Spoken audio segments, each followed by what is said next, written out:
ನಮಸ್ತೆ, ಜೈ ಶ್ರೀರಾಮ್. ಸುಮಾರು ಜನ ನನಗೆ ಮೆಸೇಜ್ ಮಾಡಿ ಕೇಳ್ತಾ ಇದ್ರು, ಗುರುಗಳೇ ಅಮಾವಾಸ್ಯೆ ಬಗ್ಗೆ, ಶನಿಯ ಜಯಂತಿ ಇದೆಯಾ ಅದ್ರ ಬಗ್ಗೆ ವಿಡಿಯೋ ಮಾಡಾಕಿ ಅಂತ ಸುಮಾರು ಜನ ಕೇಳ್ತಾ ಇದ್ರು.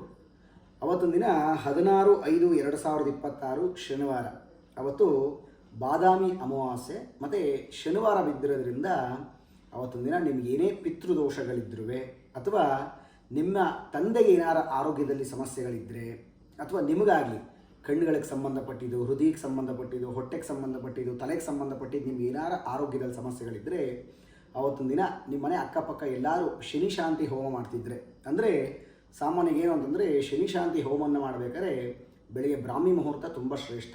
ಇಲ್ಲ ಅಂತಂದರೆ ಸಂಜೆ ಸೂರ್ಯ ಅಸ್ತಮ ಆದಮೇಲೆ ನೀವು ಮಾಡಿದ್ರೆ ಇನ್ನೂ ಬಹಳ ಶ್ರೇಷ್ಠ. ಅದರಿಂದ ನಿಮ್ಮ ಮನೆ ಅಕ್ಕಪಕ್ಕ ಎಲ್ಲರೂ ಶನಿ ಶಾಂತಿಯನ್ನು ಮಾಡ್ತಿದ್ರೆ ಅದನ್ನು ಮಾಡಿಸಿ, ತುಂಬ ಒಳ್ಳೆಯದು. ಜೊತೆಗೆ ಆವತ್ತಿನ ದಿನ ನಿಮ್ಗೆ ಈ ಥರದ ಏನಾರ ತೊಂದರೆಗಳಿದ್ದರೆ ನೀವು ಸ್ವಲ್ಪ ಕರಿ ಎಳ್ಳು ಮತ್ತು ನಿಮ್ಮ ಕೈಲಾದಂಥ ದಕ್ಷಿಣೆ ಇಟ್ಬಿಟ್ಟು ನಿಮ್ಮ ಮನೆ ಹತ್ರ ಇರೋಂಥ ಪುರೋಹಿತರಿಗೆ ಯಾರಿಗಾರು ಅದನ್ನು ದಾನ ಕೊಡಿ.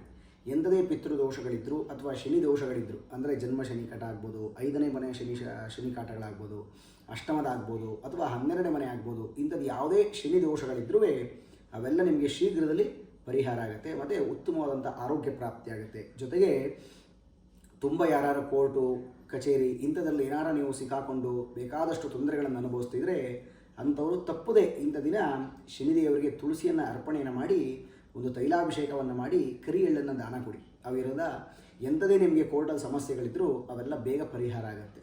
ಅದರಿಂದ ಈ ಶನಿ ಜಯಂತಿಯನ್ನು ಯಾರೂ ಮಿಸ್ ಮಾಡ್ಕೋಬೇಡಿ. ಅವತ್ತೊಂದು ದಿನ ಶನಿದೇವರನ್ನು ಆರಾಧನೆ ಮಾಡಿ, ನಿಮಗಿರುವಂಥ ಎಲ್ಲ ಕಷ್ಟಗಳು ಬಗೆಹರಿಯುತ್ತೆ. ಅದೇ ರೀತಿ ನಮ್ಮ ದೇವಸ್ಥಾನದಲ್ಲೂ ಸಹ ಅವತ್ತು ಅಮಾವಾಸ್ಯೆ ಇರೋದ್ರಿಂದ ಸಂಜೆ ಶನಿ ಶಾಂತಿ ಇರುತ್ತೆ. ಇಲ್ಲೇ ಇರೋರು ಭಾಗವಹಿಸ್ಬೋದು. ಎಲ್ಲರಿಗೂ ಶುಭವಾಗಲಿ, ಒಳ್ಳೆಯದಾಗಲಿ.